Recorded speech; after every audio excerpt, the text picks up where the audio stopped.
Every great art movement has its special artists. Impressionism, Manet, Renoir,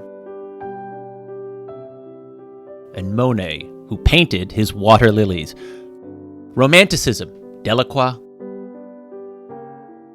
Goya, and Turner, who painted expressive, turbulent, and imaginative landscapes.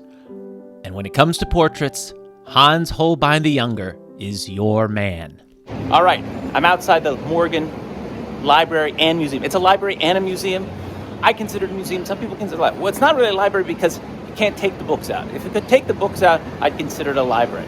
But I'm here to see the Hans Holbein exhibit. It's a great exhibit. It's once-in-a-lifetime opportunity to see. And let's not just see or look at or observe.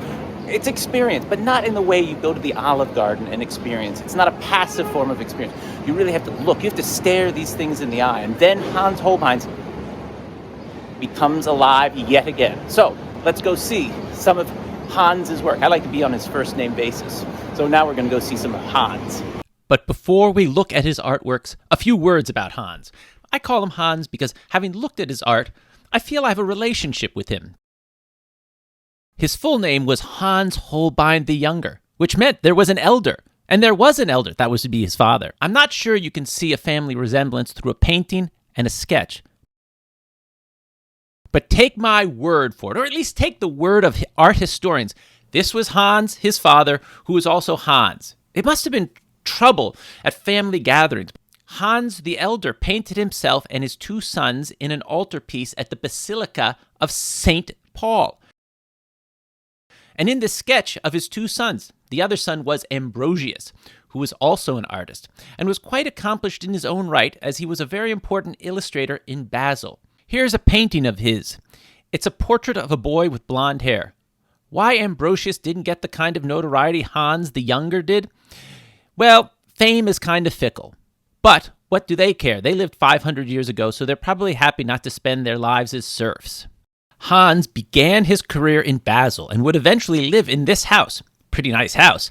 A pivotal moment in Hans's career was when he met Erasmus of Rotterdam. Erasmus was a great thinker.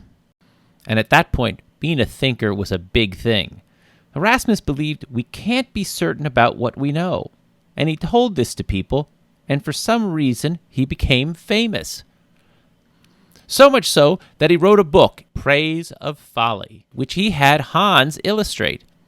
He liked the illustration so much, he let Hans paint a portrait of him. He liked the portrait even more, and he wrote letters of recommendation so that Hans could paint other famous people. Some of them were, in fact, even thinkers. And Hans went to England. To see what happens to Hans in England, join us in our next episode, when Hans lands in England, paints the portraits of important people, and is exposed to treacherous court politics. Join us as we continue capturing Hans.